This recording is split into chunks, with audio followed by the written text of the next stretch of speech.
जय राम जी की। श्री वाल्मीकि रामायण।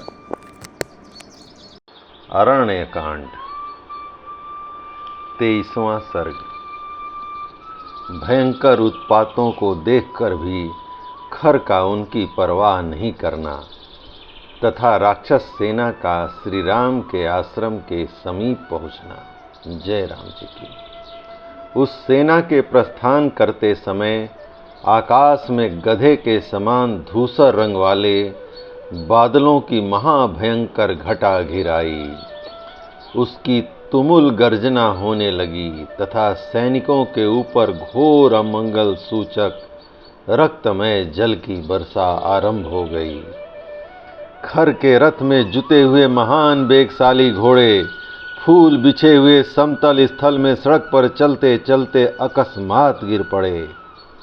सूर्य मंडल के चारों ओर अलात चक्र के समान गोलाकार घेरा दिखाई देने लगा, जिसका रंग काला और किनारे का रंग लाल था। तदंतर खर के रथ की सुवर्णमय दंड वाली ऊंची ध्वजा पर एक विशाल काय गिद्ध आकर बैठ गया, जो देखने में बड़ा ही भयंकर था। कठोर स्वर वाले मांस भक्षी पशु और पक्षी जन स्थान के पास आकर विकृत स्वर में अनेक प्रकार के विकट शब्द बोलने लगे तथा सूर्य की प्रभा से प्रकाशित हुई दिशाओं में जोर जोर से चित्कार करने वाले और मुंह से आग उगलने वाले भयंकर गीदड़ राक्षसों के लिए अमंगलजनक भैरव नाद करने लगे। भयंकर मेघ जो मद की धारा बहाने वाले गजराज के समान दिखाई देते थे और जल की जगह रक्त धारण किए हुए थे, तत्काल घिर आए। उन्होंने समूचे आकाश को ढक दिया, थोड़ा सा भी अवकाश नहीं रहने दिया। सब ओर अत्यंत भयंकर रोमांचकारी घना अंधकार छा गया। दिशाओं अथवा कोणों का स्पष्ट रूप से भान नहीं हो पाता था। बिना समय के ही खून से भीगे हुए वस्त्र के समान रंग वाली संध्या प्रकट हो गई।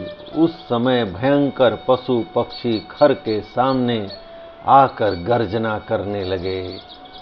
भय की सूचना देने वाले कंक, सफेद चील, गीदड़ और गिद्ध खर के सामने चित्कार करने लगे। युद्ध में सदा अमंगल सूचित करने वाली और भय दिखाने वाली गिदड़ियां खर की सेना के सामने आकर आग उगलने वाले मुखों से घोर शब्द करने लगे। सूर्य के निकट परिघ के समान कबंध सिर कटा हुआ धड़ दिखाई देने लगा। महान ग्रह राहु अमावस्या के बिना ही सूर्य को ग्रसने लगा। हवा तीव्र गति से चलने लगी एवं सूर्य देव की प्रभा फीकी पड़ गई। बिना रात के ही जुगनू के समान चमकने वाले तारे आकाश में उदित हो गए। सरोवर में मछली और जल पक्षी विलीन हो गए, उनके कमल सूख गए। उस क्षण में वृक्षों के फूल और फल झड़ गए। बिना हवा के ही बादलों के समान धूसर रंग की धूल ऊपर उठकर आकाश में छा गई। वहां वन की सारिकाएं चें चें करने लगीं। भारी आवाज के साथ भयानक उल्काएं आकाश से पृथ्वी पर गिरने लगीं। पर्वत, वन और काननों सहित धरती डोलने लगी। बुद्धिमान खर रथ पर बैठकर गर्जना कर रहा था। उसी समय उसकी बाईं भुजा सहसा कांप उठी, स्वर अवरुद्ध हो गया और सब ओर देखते समय उसकी आंखों में आंसू आने लगे। उसके सिर में दर्द होने लगा, फिर भी मोहवश वह युद्ध से निवृत्त नहीं हुआ। उस समय प्रकट हुए उन बड़े बड़े रोमांचकारी उत्पातों को देखकर खर जोर जोर से हंसने लगा और समस्त राक्षसों से बोला, मैं जो भयानक दिखाई देने वाले बड़े बड़े उत्पात प्रकट हो रहे हैं, इन सबको अपने बल के भरोसे कोई परवाह नहीं करता। ठीक उसी तरह जैसे बलवान वीर दुर्बल शत्रुओं को कुछ नहीं समझते हैं। मैं अपने तीखे बाणों द्वारा आकाश से तारों को भी गिरा सकता हूँ। यदि कुपित हो जाऊं तो मृत्यु को भी मौत के मुख में डाल सकता हूँ। आज बल का घमंड रखने वाले राम और उसके भाई लक्ष्मण को तीखे बाणों से मारे बिना मैं पीछे नहीं लौट सकता। जिसे दंड देने के लिए राम और लक्ष्मण की बुद्धि में विपरीत विचार, क्रूरतापूर्ण कर्म करने का भाव का उदय हुआ है, वह मेरी बहन शूर्पणखा उन दोनों का खून पीकर सफल मनोरथ हो जाए। आज तक जितने युद्ध हुए हैं उनमें से किसी में भी पहले मेरी कोई पराजय नहीं हुई है। यह तुम लोगों ने प्रत्यक्ष देखा है, मैं झूठ नहीं कहता हूँ। मैं मतवाले ऐरावत पर चलने वाले वज्रधारी देवराज इंद्र को भी रणभूमि में कुपित होकर काल के गाल में डाल सकता हूँ। फिर उन दो मनुष्यों की तो बात ही क्या है। खर की यह गर्जना सुनकर राक्षसों की वह विशाल सेना जो मौत के पास से बंधी हुई थी, अनुपम हर्ष से भर गई। उस समय युद्ध देखने की इच्छा वाले बहुत से पुण्य कर्मा महात्मा, ऋषि, देवता, गंधर्व, सिद्ध और चारण वहां एकत्र हो गए।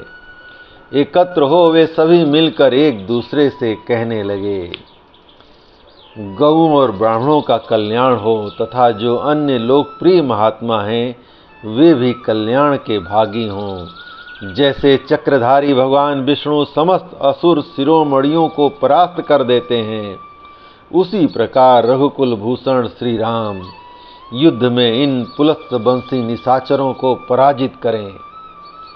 वे तथा और भी बहुत से मंगल कामना सूचक बातें कहते हुए वे महर्षि और देवता कौतूहलवश विमान पर बैठकर जिनकी आयु समाप्त हो चली थी उन राक्षसों की उस विशाल वाहिनी को देखने लगे।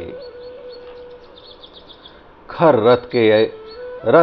रथ के द्वारा बड़े वेग से चलकर सारी सेना से आगे निकल आया और सेनगामी, पृथुग्रीव, यज्ञशत्रु, विहंगम, दुर्जय, करविराक्ष, परस, काल कुर्मक, काल कार्मुक, हेममाली, महामाली, सर्पास्य तथा रुधिरासन, ये 12 महाक्रमी राक्षस खर को दोनों ओर से घेर कर उसके साथ साथ चलने लगे। महाकपाल, स्थूलाक्ष, प्रमाथ और त्रिशिरा, ये 4 राक्षस वीर सेना के आगे और सेनापति दूषण के पीछे पीछे चल रहे थे। राक्षस वीरों की वह भयंकर वेग वाली अत्यंत दारुण सेना जो युद्ध की अभिलाषा से आ रही थी, सहसा उन दोनों राजकुमार श्री राम और लक्ष्मण के पास जा पहुंची, मानो ग्रहों की पंक्ति चंद्रमा और सूर्य के समीप प्रकाशित हो रही हो।